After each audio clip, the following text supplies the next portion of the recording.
sa supermarket. Tignan mo itong melon.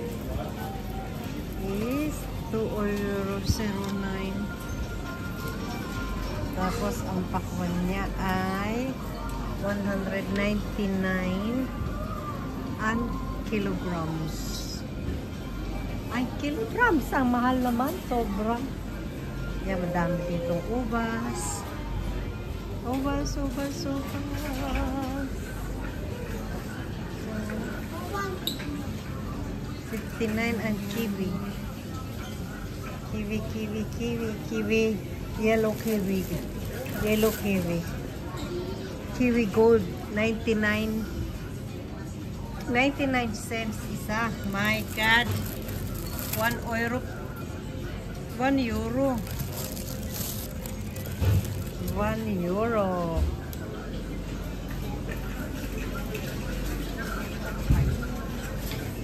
Wala na mga mushroom dito guys. So ayan o.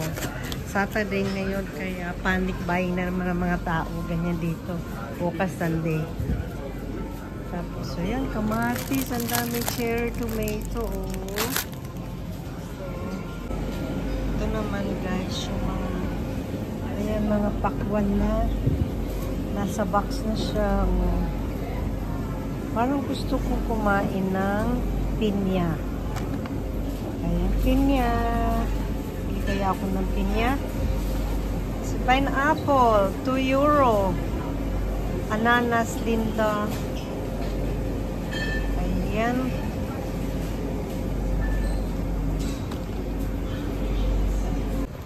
So, ayan. Dito ko mga guys. Sa akin. Ayan mga.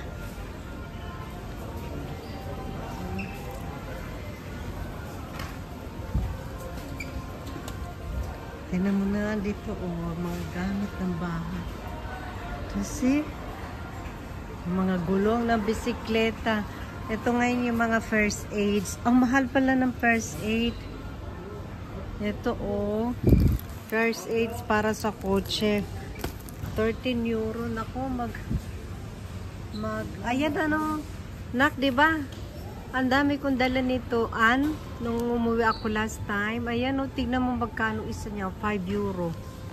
So, dami kong binigay sa inyo yan. Mga naman dito yung mga ganyan sa auto. Sa kotse. Ayan, mga kawali. Pero, ang gusto ko ay solid stainless steel. Para hindi siya tatanggal yung balat. Ito naman yung para sa mga vacuum, guys. Yung nagamit kong ganito sa internet ko yan, guys. Ito pala, tingnan mo, magpapapackage ako nitong vacuum. Grabe, 109 Philips vacuum. The best talaga yan. Philips vacuum. Ito ang pinakamura niya, Sibere. Pero maganda rin siya. So, tapos microwave. Ayan, microwave, papa. Package ko lang. Ay, grabe, isang carton na pala yung microwave nila, €50. Mas mura ba dyan, nak, ang sa Pilipinas? Hindi ko alam. So, ayan. Ayan, guys. Dami. Ito pa, wala pala ako nito yata sa Pilipinas. Yung ng bawang. Wala yata ako nito. Yung kiskisa ng bawang, tingnan mo, €12. Tapos ito sa ice cream. Lalagay ko din yan sa box. Box tayo ng September. So, ayan naman ang mga package dito, guys. Grabe.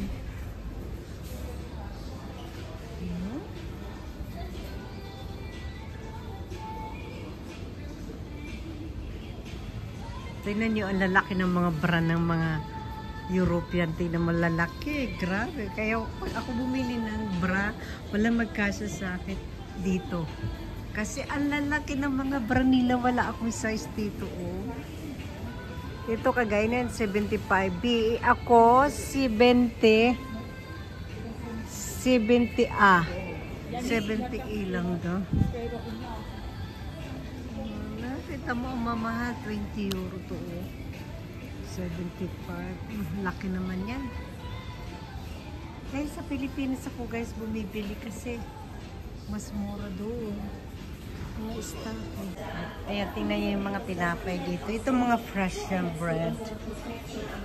Mga fresh yung bread guys. Ayan. Pag Saturday ay palos pa, ubos na siya. Ito mukhang masarap siya. Oh. Parang gusto ko to. Ay, mister. One piece. Kirsch torta. Ayan siya.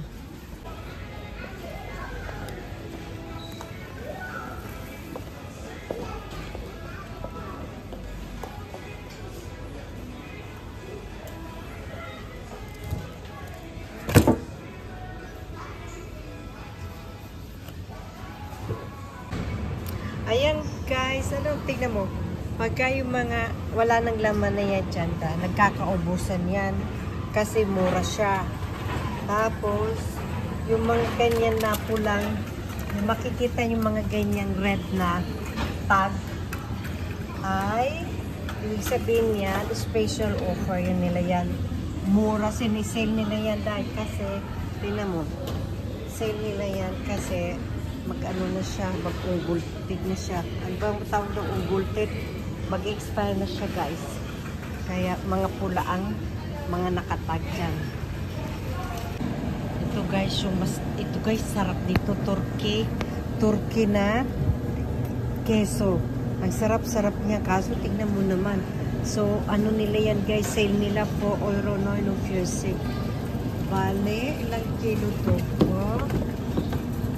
Ayan o guys, so ang sarap niyan guys. Ano yan, yung para siyang ano, cheese pero malambot na cheese siya. Ang sarap yan. Kaso €5. Tingnan mo naman, oh, buriklik. Ang sarap niya. O tingnan mo, ang dami ngayon mga sale. Kasi pag Saturday ng last minute, ang dami nila guys mga sale. O, tingnan mo yan, €1 lang. Kaya pumupunta ako dito pag magsisale sila.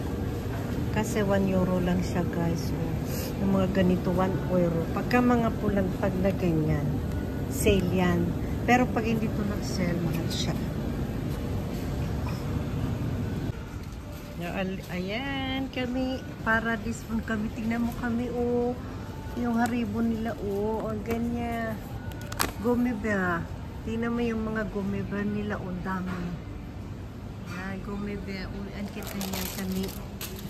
Yan, pag uwi ko, bilang kita ng gummy bear. So, you like this, ha? Gummy bear. Tingnan mo, ang dami nilang mga sale. Ang daming sale ngayon, guys. Puro mga sale sila. Pero kaya nga, pag nagsisale sila dito, bira lang yung mga sale. Kasi, ano, yan. Mga chips. Ang daming chocolate. Chocolate, Milka, ang dami. Oh, ayan yung inuwi ko dati last time, ang dami. Oh. Pag nagpabalik ba yung box ako, lagyan ko na maraming chocolate. Yan, chocolate. Ito naman, puro mga wine. Ang Germany guys, mayaman sila dito sa mga wine at red wine. Yan yung mga hard drinks. Diyan, mga mura lang yan dito. Mga wine, red wine, mga hardcore, Jack Daniel. Mura lang yan dito guys. Kasi mayroon silang sariling taniman yan dito. Kaya mura lang sila dito. Ayan. Sa Pilipinas, mahal niyan. So dito naman guys, puro mga ano dito, water, mga tubig naman dito guys. Ayan, sari-sari tubig, meron still water, meron gas at walang gas. Yung may gas na tinatawag, yun may mga spirit. Yung mga walang spirit ay, kasi dito guys, hindi iniinom dito ang tubig sa gripo. Binibili nila yan, yung tubig nila dito. Ayan. Ewan ko kung bakit hindi nila dito iniinom yung tubig sa gripo. May mga ano yan guys, gas. Mga German hindi sila makainom dito ng tubig na walang mga gas. So, kailangan may may spirit ang kanilang inumin. So, dito naman guys is puro mga beer. So, different kinds of beer. Kasi dito sa Germany, marami ditong sari-sari ng beer. Kagaya niyan. Carlsberg, Franziskaner, Pittsburgher, Weinsteiner, ayan, Astra, Budweiser, ayan.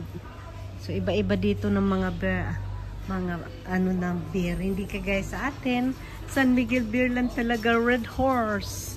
So, dito iba, marami dito, Distelhäuser, ayan o, sari-saring beer yan dito guys, mga brand ng beer. Kasi may pabrika sila niyan dito ng beer. So, ayan, dami, oh. Lahat yan dito. Krombacher. Demo, caramels. Ito gusto ko to. Iniinom ko tong caramels na to. Ano to, guys? Mixed cola at saka beer. Pero ano siya, alcohol free. Wala siya, hindi, yan, masarap yan. Yan ang gusto kong inumin. Caramels. Mixed Coke and beer. Alcohol free siya guys. Alcohol free. Pero mahal. So guys, that's all for today. At ako'y magpapaalam na sa inyo. Ayan, nakita nyo guys, ang aking buhok ay napakaigsi. At ayan, ay ginupitan ko na naman kahapon.